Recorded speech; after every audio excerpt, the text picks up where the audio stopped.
Our mission has really always been about bridging worlds, bringing the worlds of culture and the arts to environmental storytelling and climate storytelling.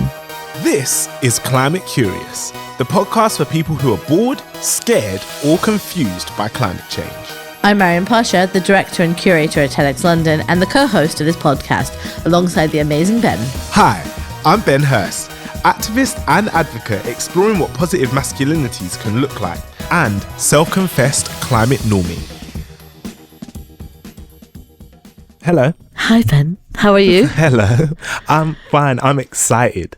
Because I feel like this time I know the guest. This is very exciting for me. This is very exciting for me too. I'm always meeting people in real time and I never have come to terms or come across anything that they've spoke about or done before. But this time we're talking to Willow Defebaugh, which is exciting. It's very exciting. It's very exciting for me. You have met her. I have just fangirled about her work online. Seen her, yeah, from a distance. We met in Brooklyn, which is really interesting. Look at me, international podcast traveler. Star. Exactly. And we were at an event called Symbiosis. Yes, it was. Which I recently found out was a made up word. I didn't know. I never question these things, I just assume that things are factual. I didn't know that either. I thought it was a thing.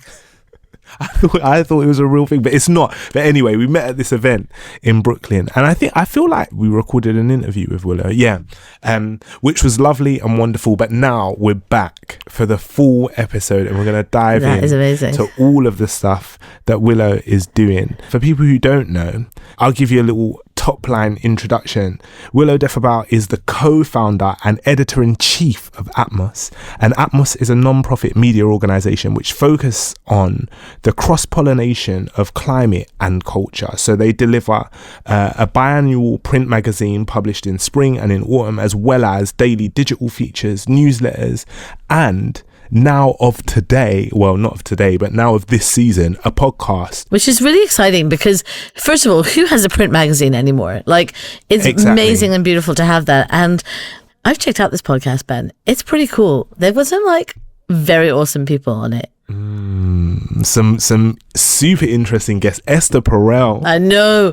Amongst others. We won't give too many spoilers. No, but we were really excited because, I speak about her like I've met her, but I've not. I'm just vicariously living through you, Ben. But all I'm going to say is that we were absolutely excited to chat with Willow about this new podcast and basically just get into, I guess, like a fellow climate storyteller and a real thinker on this. I think this is going to be a deep episode. Mm-hmm. So should we just get into it? Yeah, let's dive in. Hi, Willow. Okay. We are so excited to have you joining us today. We want to jump right into it because we have heard that you've launched a new podcast called The Nature of. And, first of all, congratulations. And congratulations. We love a fellow podcaster on, obviously. We love podcast-loving podcasts. Yeah, exactly. For those people who have not yet checked it out, which is shocking, but can you tell us a bit about it? What did you set out to do with this podcast? Yeah, absolutely. So I've been a journalist for 15 years, and one of my favorite aspects of my work is interviewing people. I love to be in conversation with other brilliant humans, and particularly the work that we do with Atmos. We're a climate and culture publication, and from the beginning, our mission has really always been about bridging worlds, bringing the worlds of culture and the arts to environmental storytelling and climate storytelling. So with the podcast, we really wanted each episode to connect someone's work or expertise to the climate movement or to environmentalism. And so each episode dives into the nature of a different subject, whether it's the nature of relationships or the nature of creativity. And it features a different luminary or expert who can really speak to that subject. So the first episode was with Esther Perel, and she was talking about the nature of relationships and interconnectivity. And that was really emblematic of the whole show for me because she had never really talked about her work in the context of nature and climate. But to me, I see the climate crisis as a crisis of relationship. I see the entire natural world as being a series of relationships. So what unfolded was a conversation of how can we apply her life's work of growing healthy relationships to growing a healthy relationship with the planet, and vice versa. What can the planet, what can nature teach us about the different types of relationships that are really symbiotic and fulfilling? So it's really so much for me about bridging worlds. And it's also just been such a joy to create. I mean, you said it was fun. Was there anything that really surprised you in the recording of it, of doing this series of amazing interviews? I mean, I learned so much from every single one of our guests, but I think one thing that really surprised me was how much they all wove together. Like, we really had the sense when we started producing the season, like Adrian would bring up something that came up in the episode with Maggie, and it just all started to grow in this really, really symbiotic way. And then in the individual episodes, you know, I learned so much from everyone. I'm happy you shouted out the Ayana episode, because, you know, when I read her book, What If We Get It Right, last year, I was like, everyone needs to read this book. Like, absolutely everyone, because and what our conversation was really about for that episode was the fact that we really have most of the solutions that we need. And what we're talking about here is a matter of how quickly we're going to implement them. And I have found that that's really empowering when I talk to people who aren't necessarily in the climate space. All of climate storytelling is about the fact that it's about disaster, right? And there's so little solutions coverage. And it has this self-propagating effect, right? Where then people don't want to engage because they assume that we're doomed. But the minute you start to tell people like, hey, it's not a mystery. Like, that's something Ayana said to me in the episode. She was like, there is not some great mystery. It is like, we know, we have the solutions. We have clean energy. It's at the point where it's now affordable. Like, we understand what we need to do and we have the solutions to do it. So that is a way in too, for someone who maybe joined the podcast because they loved Esther or they want advice about relationship, but then they get to hear something about climate that's going to change how they think about, or maybe how they want to engage with the work in the next episode, I think is really something that was very fulfilling for me. Did you find it difficult to make the connections? Because I feel like you're like one of the deepest people I've ever met, and maybe also one of the smartest people I've ever met. So I doubt that you did find any trouble in making some of these connections. But to me, some of the themes or the topics don't seem like intrinsically linked, and I always wonder like how people go about connecting or finding those points of connection, like in the Esther Perel episode, right? Like I don't know if Esther even came on having made those connections already. Do you feel like that's like a special skill that you have, or is it just how you move through the world? Like, is that how you see everything? You know, it kind of is in a way. I guess what I want to say is like, I think if there's one aspect of like my work that I really find the most fulfilling, it is drawing those connections. And I think, you know, speaking of Ayana, something she shares in the podcast is like every single human being has a superpower, right? And like, you just figure out what your superpower is and then figure out how you apply it to this. And like, I am not a reporter. I am not like, there are so many skill sets that I don't have developed, but I've always like seen the threads between things. That's what I call it. And, so having a vehicle to be able to weave, like having a loom or having something that can like actually weave some of these things together is so meaningful to me. I've learned over the years that I'm like, okay, I can't do everything, but I can do that. I can draw connections between things, and that can be my specific contribution. And everyone has a contribution and everyone has a superpower. I want to actually delve into one of the episodes that our team really loved, which was the episode you did with Maggie Rogers, where you talked about the nature of creativity. And we kind of love this. And so we asked our team to like pull together some questions for you of some things, because we found that like, well, as you said, like storytelling and climate is so important. And I guess creativity is so central to that. And I want to think about like how, you know, in that episode with you, Maggie, she talks about like being vulnerable, and in that episode with you and being in her like fullness might inspire someone else to do that. And I just wonder whether like, she says like, embrace your inner freak, right? Is that something that chimed with you in terms of like some of the vulnerability that some of these conversations maybe brought out in the guests, in you, maybe even in your listeners? Yeah, absolutely. I mean, we live in a world that's very curated. Social media is so curated. Content is so curated. And in a way, curation, I think, is at odds with vulnerability, because sometimes vulnerability it's of the moment. It's something that just feels authentic, and it's not always planned. And I think, to me, I think of storytelling as being a collaboration, and it's not just a collaboration between multiple people. It's also a collaboration with the story that wants to be told. And I think, when I go into interviews, I have all my research, I have all my prep, I know what I want to ask, but a huge part of it is also knowing what to leave out and knowing when to let the conversation flow, and because that's what's authentic in the moment, is like feeling a thread of vulnerability almost coming. It's like, this is what this person is really passionate about, or this is what's coming through them in the moment. And it's kind of being attuned to that, to allow for the vulnerability to really come through. Because I think one of my guiding principles with Atmos and my life has been, I don't think you have to worry about telling a perfect story. I think you have to tell an authentic story. Because I think something with creativity is it's very easy to get swept up in perfection. Like, it has to look perfect. And, I have certain things that I've written that I have never seen the light of day, because I'm like, oh, it's not perfect. It's not perfect. And I think letting go of that and just focusing more on what's true and what's authentic. And that's something that, I've known Maggie for almost 10 years. And like, it's something that's been so true in her art also, is it's always her, and it's always authentic to where she is in the moment.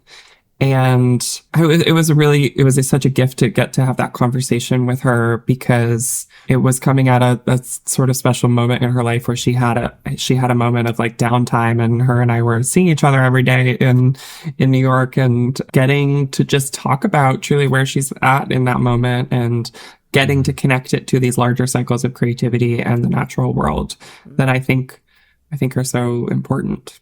Okay, Ben, before you jump in, I have one more question, because it's just about this conversation with Maggie, because it brought up something else that I think about a lot, and I've like struggled with, I think, is this, and it ties to what you said about the conversation with Elizabeth Ayanna Johnson, right? Like, this kind of reconciliation that we need to do between the pain that's out there, the solutions, the beauty. Like, how do we do that? How do we not feel like we're doing a disservice to one or the other, or being, the incomplete picture, or the danger of the single story? Like, in your work, I mean, this podcast, but also beyond that, how do you reconcile that? How do you think about it?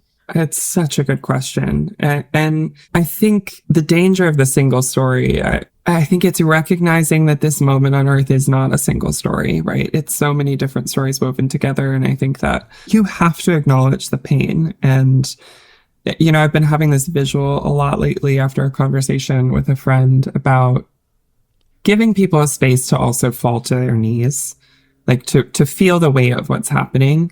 And in a lot of ways, I think that that's a critical first step, right? It's like, people don't want to feel the weight of what's happening. They don't want to feel the despair. So that's another reason they disengage, right? But it is also kind of ironic, because once you do feel that and you move through it, then you get to the other side of it, which is like, okay, so now let's do something, and now let's change. And it's really, in so many ways, I think of the climate crisis as being like a metaphor for like the whole human existential dilemma, right? It's like, Buddhists have said it's like we run from our suffering, and as a result, we create the suffering, right? And it's this like big circle where it's like, if we actually face it head on and sit with it and allow us to feel the despair of it, then we actually can transmute it and we can move through it. So it's really not a matter of hope washing or trying to pretend the despair isn't there. I think it's so much connecting to your last question about the authenticity of the moment, right? Like, it's, I write this newsletter for Atmos every week called The Overview. And every week I sit down to write this newsletter, and I ask myself, what am I feeling, and what am I feeling into for the world right now? And it's different every week. And sometimes it's leading into the joy and the hope, and other times it's like acknowledging what's there. And I think it's about acknowledging that the individual story can never be a complete picture. And so just being cognizant in the larger story that we tell to make sure that there's balance always. Everything comes back to balance always. Yeah, I love the I guess the idea that the show is grounded in like people's actual lived realities, like I think is like a really nice way of approaching these conversations, and it never feels like a reach, you know, like sometimes you listen to stuff and you're like, oh, trying to make a link there where there's not a link, but I feel like it's all like very like grounded in the reality of the people that you're speaking with. And one of the things that I love the most about the show is that you offer those prompts at the end of the episodes for listeners to also be able to like ground themselves in, or like to do this reflection for themselves. I'm wondering like why you think that's important, or is that important to you to allow people or to help people to be able to connect or conceptualize these things for themselves, and do you do that for yourself? Like, do you prompt yourself? Are you using them, or is there a book of prompts? Are you stealing this from somewhere? Because everything's pretty deep. Like, where are these prompts coming from? How do you come up with them? Well, thank you for listening to the prompts. You know, I'm laughing because my friends would be laughing in this moment because like, and my team at Atmos, because like, it's a thing. Like Willow has prompts. Like whether we're I felt whether we're at dinner or like whatever it is, I'm like, okay, should we answer a prompt? And part of that comes from the fact that I think it's just so easy to like kind of talk for everything to become so casual and to stay at the surface. And sometimes whether I'm like with friends or with like a guest or you know, I like to make sure that we're also like getting to the real stuff. But when it comes to the podcast specifically, some of the topics we get into are pretty heady, and, you know, they can get a little esoteric, and they can be very big picture. And so to me, the prompts at the end are a way to ground that in the personal, you know, take the concepts that are discussed in the show and then figure out how you can apply them to your own life. And sometimes, you know, sometimes it's me asking questions based on the episode. Sometimes it's me pulling something from the guest. You know, one of my favorite episodes is the one with Janine Benyus, who's the co-founder of the Biomimicry Institute. And this question that comes up so much in their conversation, or is at the heart of a conversation, is what if before every choice we make, we ask ourselves, would this be conducive to life? It's a pretty deep question. Yeah. And it's also like, it's the question, right? It's like fundamental. Are we being conducive to life or are we not? And, you know, I've started applying that question to my life about more than just life with like a capital L, but also like, is texting my ex back conducive to my life? You know, it's like, it really gets you thinking, like, are the choices I'm making, am I going with life or am I going against it? And so at the end of that episode, it was like, that's the question, you know? And so that was the prompt I wanted to leave people with. But where it all kind of comes from too is I'm a really big journaler, which probably comes as no surprise, but journaling is really how I make sense of the world. And sometimes it's in my personal journal, sometimes it's my newsletter, sometimes it's Atmos. But I think incredible things happen when you just put a pen to paper. And so hopefully giving listeners an opportunity to or an invitation to sit down and do that might help create some clarity based on the themes that we discussed. Yeah. I actually hate that question. Is it conducive to life? Because I feel like I'll never eat hot Cheetos again. Like, I feel like it just means that all of the things that I love doing that are not good for me to do, maybe I have to stop doing them. But I do agree that it is the fundamental question. But you know what I kind of like about it? Actually, it makes me think about, because you said it's related to this idea of sustainability, but you know what it does? And I think that's what some of these prompts and these ways of thinking do, is it strips back all the crap that has been layered on top of what the word sustainable means. Yeah. You know, I feel like it stopped meaning that question because we have twisted and warped it. But to sort of go back to that basic fundamental can be really liberating. Absolutely. And, you know, just something that I learned so much from talking to Janine is she puts it so simply that life is so intelligent. Like, life led to this, it led to us, it led, every single species that is alive today is an example of life having gotten it right, you know, and adapting and evolving over aeons to get it right. And so we as humans are sitting here with this massive challenge on our hands of how do we live in alignment with nature and with life. And the reality is we have all of these teachers around us. We have millions of examples of life getting it right. And so that's what her work in biomimicry does, is it says, okay, if we're trying to solve this design challenge, what other species has done it? And let me try to work on that. And that's amazing. She used this one example of, early wind turbines were often spaced so far apart from each other. And the idea was like to separate the capture of like the streams of wind.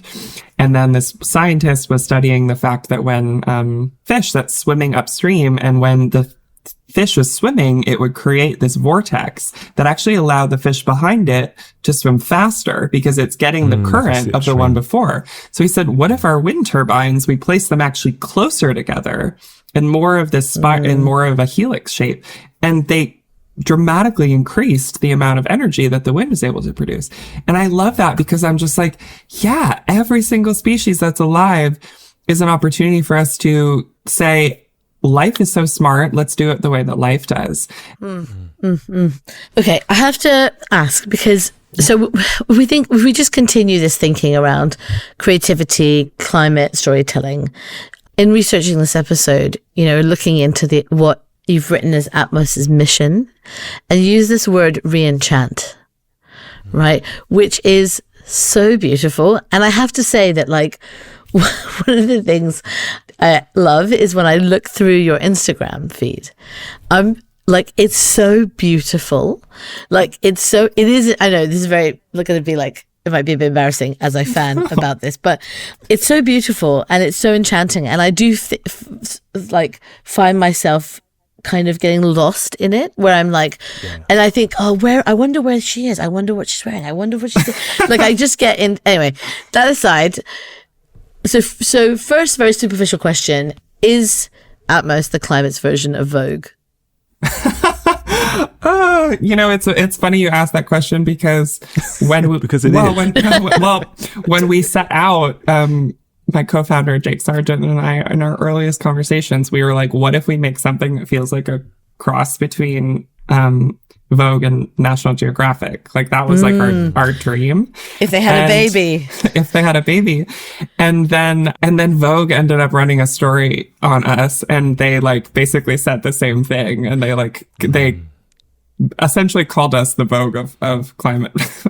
So that was like a dream kind of fulfilled moment. That's brilliant. I love it. Tell us about why you decided to take this approach, though. Like, why create this cross between something like Vogue and National Geographic? Like, that's very, well, it was unique, but why that approach? Yeah, it feels niche. Yeah. Okay. So a few different threads here.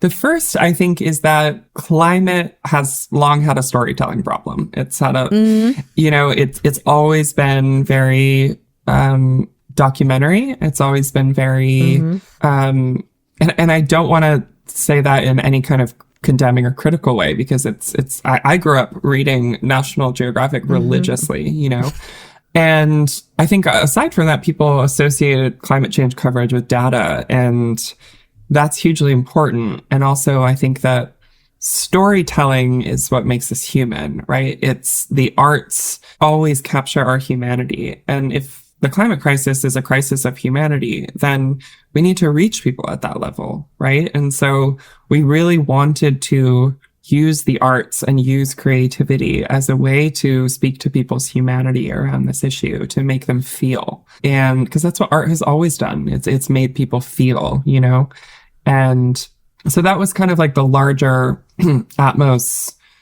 mission. And it's kind of, sometimes we joke, it's like we lure people in with the beautiful photos, and then they stick around for punch them in the face. Exactly, punch them in the face. Sure. The Trojan horse. We are Trojan punch. We are the Trojan horse of climate media, I suppose. And then I think on the other level, speaking to the word re-enchantment, that one for me is so important. It's probably my favorite word, because another part of art is fantasy. And I think fantasy is also very important to being human. Like, we dream and we imagine, right? And we love these stories, like these epic stories and myths and fairy tales, right? That get told and told again in different movies. And we're living in the greatest story of human history, arguably, right? It's like we watch these movies where heroes save the world, and it's like, we're living that story. Like, this is the time, this is the moment. And I want people to see it that way. Like, if you were living in the most important moment in human history, will you pick up your sword or your pen or whatever it is? And I think stories have the power to help people do that. And so that's one part. And then another part is that I am a big science girl. I absolutely love science. And also at the same time, the Western science there's a certain amount of disenchantment that it has created, right? Because if you understand everything about how something works, it maybe loses a little bit of the mystery or the magic, you could say. And people feel very disenchanted with the world, right? Like, when did we stop being enchanted by the fact that we live on a planet that is full of water, and the water rises up into the atmosphere and then falls to the earth in droplets and forms rivers that all recollect in the water? It's like, if you were to describe planet Earth, it would sound like a completely magical place. Yeah, it's like a Terry Pratchett book, yes, really, isn't it? It is. It is crazy. I mean, all the elements that point. make up all three of our bodies started in stars and have been recombining throughout the universe and on this planet.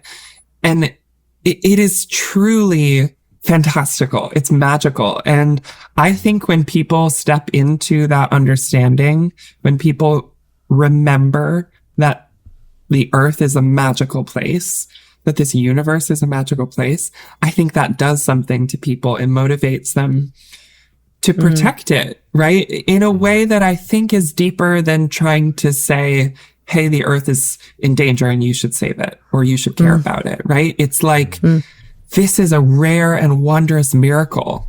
Don't you want to be a part of that? Don't you want to do everything you can for it? You spoiled the next question. I was going to ask you about, like, where you find spirituality in all of this. Like, because to me, like, I get the science bit and I think, oh, the science is incredible. Like, when I look through your feed, I'm like, oh wow, like coral spawning, that's like super random but very beautiful. Sure. Like, I am interested in that, and I didn't realize that I was interested in it. But I always wonder, for people who are like, or appear to be very grounded in like spiritual practice and like connected to the earth in that way, like, where does that come from? Were you raised in that way? Did you grow up in a house where your parents or your carers were like pushing you in that direction, or like, is that something that you've figured out for yourself throughout time or over time? It's a mix. My mother is a very spiritual woman and we're very, very close, and she really taught me to see the world through a lens of wonder. I always give her credit for that. And, you know, ever since I was a kid, I always just said, like, I worship life. Like, life is, to me, I mean, my childhood bedroom was just like zoo books and Nat Geo. And like, I might have just dated myself saying zoo books, but like, you know, stuffed animal. It was just, I was so enamored with life. And, I think, building off the last question, connecting science and spirituality has been something that's been really important to me in my life, because I think that we have like a taboo around those things, but it's really just in Western science, right? So many indigenous sciences, those two, you can't separate these things. And I always come back to this question of like, if spirituality is studying like the sacred, right? And science is studying life, what does it say that we have separated those two things? Yeah. When life is supposed to be sacred. Exactly. Yeah. And to me, it's like, you can have the science and the scientific rigor and all of those things that are hugely important, that are the foundations of the climate movement and so much of what we've been able to create in the world. But you don't have to divorce. Spirituality is just like this very I'm talking about loaded. I mean, it's like another loaded word, but that really comes down to just our worldview and how we're seeing the world. And so my worldview is that life is sacred and it's incredible. And so to me, those two things really go together. And one of the most rewarding parts of my work is when I get to talk to scientists who are like, I'm so happy to have a space to talk about how rocks are my teachers, or I'm so happy to talk about the relationship I have with fungi. Like, people have been boxed in for so long for like needing to not anthropomorphize other species, for not trying to see our humanity reflected back to us in the other beings that we share this planet with. And isn't that the problem? It makes me think of this question I've been thinking about recently about so I grew up equally geeky, but in a slightly different realm. For me, it was like Star Trek and that kind of things. And if you've listened to this podcast, you will know this is not the first time I've mentioned Star Trek, but here we go. We need to get a counter. We need to get a Star Trek counter from now onwards. But here's my thing that I've been thinking about, which is that I grew up during a time, and I think I'm a bit older than both of you, where I remember thinking about the future in this really, it was magic, but it was because I was thinking like, oh my God, like Star Trek and the future, and not just space, but also like if a big part of what Star Trek is about, for those of you who don't know, is about the way society has evolved on Earth. And it was amazing. Like it was like imagining this incredible future. And I think that now I just don't imagine like that anymore. And we don't have anything in like popular culture that is so kind of, I guess, universal. Like you may not have listened to Star Trek third time, but you've definitely heard of it, right? Like it was penetrated globally. Apparently I need to watch it. I mean, just start with the Next Generation. Everyone, controversially, that's my favorite. It's not controversial because it's the best, but you'll see there's controversy out there. But the thing is that why don't we have something like that now? With and not about space, but about like imagining the future here on Earth in an amazing way. We don't have anything like that. We imagine dystopia and destruction. Yes, 100%. And I think storytelling about the future and science fiction, it can be this like weird self-fulfilling prophecy, right? It's like watching like Elon Musk and like Tesla roll out those cars that looked like the cars from Blade Runner. I was just like, it's this weird like snake eating its tail like, kind of thing. Did you not? Right. Like, did you watch Blade Runner? See the film. Like. And it's like, to your point, it's like we're so good at imagining the end of the world. And I actually, one of my favorite classes I took at university was a class called The Art of the Apocalypse. And it was just about the fact that like almost every culture has an apocalypse story or metaphor. And it's like, that is so, like, what is that? What is that in our species that, like, as old as culture is, we've imagined the end of the world?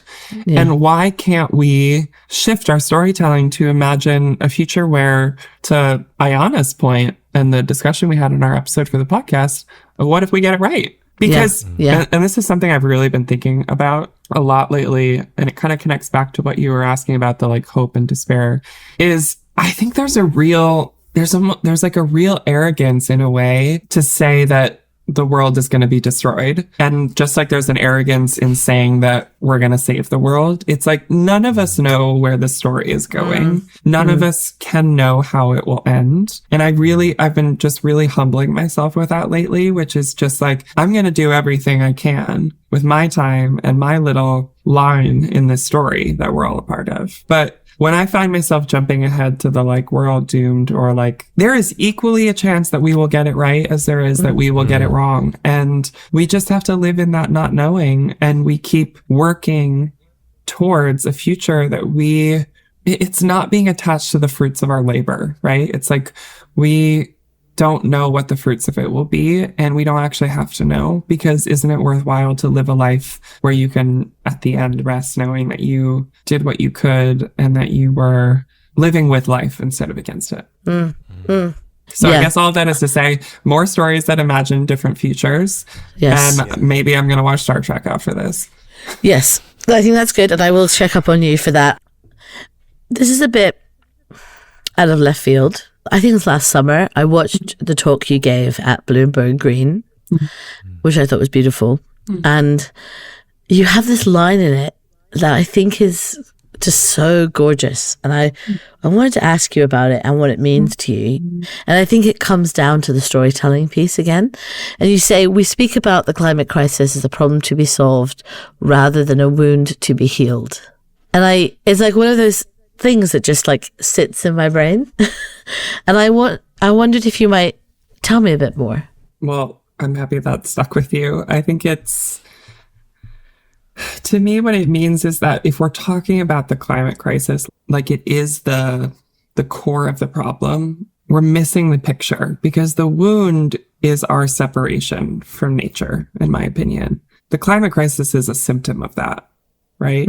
And so if we talk about the climate crisis only as this challenge that we have to solve, the ideologies and the values that are underneath it that created the climate crisis they can just get replicated. And what this really, in my eyes, is a story about is us reconnecting with the rest of the natural world, of remembering that, I mean, even our word nature, we have come up, the best word that we have for talking about all of life on Earth excludes us. I mean, really, like, sit with that. That is like, from a linguistic perspective, in so many languages, we have, and there are indigenous languages that don't have a word for nature, because how can you say that we are separate from this, right? And so, to me, if you start to remember, I've been thinking about this word remember alongside reenchant, because remember is also to put back together, like members of a body, right? It's like to put back together. If we remember that we are a part of the rest of nature, then something like the climate crisis is it's a no-brainer. Of course we have to do everything we can, because this is what we're a part of. This is our home. And everything else becomes a part of the equation, right? The biodiversity crisis, the habitat loss, all of it, right? It's because it's about so much more than the climate crisis. And so I think it's so important to go to the common root, because also a really big idea that I come back to is that I think the wound is also where the medicine lies. And you have to be willing to look at the wound in order to heal. It's like if you have a wound on your leg and you just pretend it's not there, and all of a sudden you're getting a fever, and you're trying to just treat the fever, but you're just ignoring that you have this wound. And we're not talking about things holistically, right? We're just trying to treat the symptoms. The climate crisis is the fever, right? And this is the falling to the knees thing. It's like, we need to be willing to look at the wound. And the wound is, we have separated ourselves from the rest of nature, and now it's time for us to go home. And that's scary, because it means confronting how much has been done to our home, how much has been done to what we are a part of. But also then you can start the healing, and the healing is beautiful and something we can all be part of. So amazing. a modern day philosopher, honestly. If we have time for it, we have two last questions inspired by your podcast and thinking about prompts and coming around. One question is, for anyone listening who's thinking about writing or podcasting or being creative around the topic of climate, what is your advice, or do you have a prompt to set them off down that path? Yeah, I think, when people ask me what they can bring to this movement or this work, my answer is always yourself, because I do think that it's your unique gifts that this movement is missing, right? And that's what creativity is an outlet for. And I think, all the things I've been talking about on this podcast, and you joking about philosophy, it's like, this was all stuff that I kind of used to keep in a box. I was like, this is like the stuff that lives in my head, but I can't have anything to do with climate journalism or all of this stuff. And like science and spirituality have to be really separate. And like Atmos was really was born or started to really bloom was like when I kind of said to hell with those boxes. And I was like, if I'm going to do this, I'm going to do it myself. And so I think like get rid of the boxes and think about the things that really are like your unique lens on the world and bring them to this work, because it's like, it's your unique perspective that's gonna unlock things. Yeah. And it really is the best piece of advice. It's difficult advice because it means you have to sit with yourself and like figure out who you are and what you bring to the table. But it is like the one thing that you have that nobody else has, which is so important and what people need. Yeah. Wanted to come to one last prompt. A prompt. Also, I wasn't joking about the philosophy. I do I do think that you're a modern day philosopher, for real. And I guess that the last prompt you brought up in your episode with Maggie Rogers, which was, what creative cycles are you in right now? And how do you create moments of pause to nurture your own creativity? I love and hate when people throw my own questions back at me. You're like, I wasn't meant to answer this. Well, you know, I just got back from this trip. I was in Peru and I spent a lot of time hiking. And to me, that was a reset of just spending time in nature. And I had this day where I sat with this river and I learned so much from this river. It really, it was kind of a reset moment. And now I'm back and I feel ready we're actually just starting on season 2 of the podcast now and having first meetings about that. So I think building in those moments, you know, the first few months of this year, I really threw myself all into work because I think just, you know, with the political shift here in the US, I was like, I felt like I needed to be doing something. And so I was kind of working nonstop. And that was really, you know, I think there's such a narrative against that kind of thing now, but it's what felt right and natural to me in the moment was just like, I need to channel myself into doing this. And then in April, I felt that start to shift and it was like, okay, I need a little bit of a pause moment. And I had that. And now I'm back and I'm feeling myself in a little bit more of a balanced place of working and also setting it aside. And so I think a lot of being in the cycle is really, and this comes up in my conversation with Maggie, is really listening. It's like, what feels right and aligned and authentic in this moment for me to be doing? It might be kind of dissociating and throwing myself into work for a little bit because maybe it's a trauma response. Maybe it's just what needs to be done. Or maybe the ideas are flowing and the creativity is flowing. And Maggie and I talk about this we were talking about it 2 days ago, that if the thing isn't coming right now, it's not coming right now.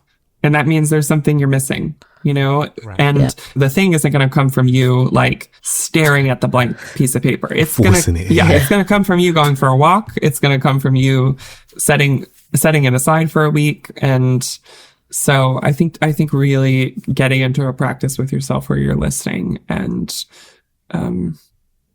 creating from that place. Wonderful. Thank you so much for you both. Spending this time with us. Beautiful questions. It's such a pleasure. I love connecting with other podcasters and big fan of you both. And we look forward to season 2. Same. I'll let you know when it's done. Amazing. Thank you so much. Yeah, thank you both. Thank you for joining us this week. We really hope you enjoyed this episode. If you did, please hit the follow button to make sure that you get next week's releases. And why not reach out with your very own climate confessions? While you're at it, please leave a rating and a review. Now, let's shout out to our fabulous team behind the pod. Executive produced by Josie Colter. Produced by Ben Beheshty. Music also by Ben Beheshty. Communications by Tara Cooper and Issey Gladston. Curation by Deesha Chandra. Hosted by Ben Hurst. And Maryam Pasha. And remember, stay curious.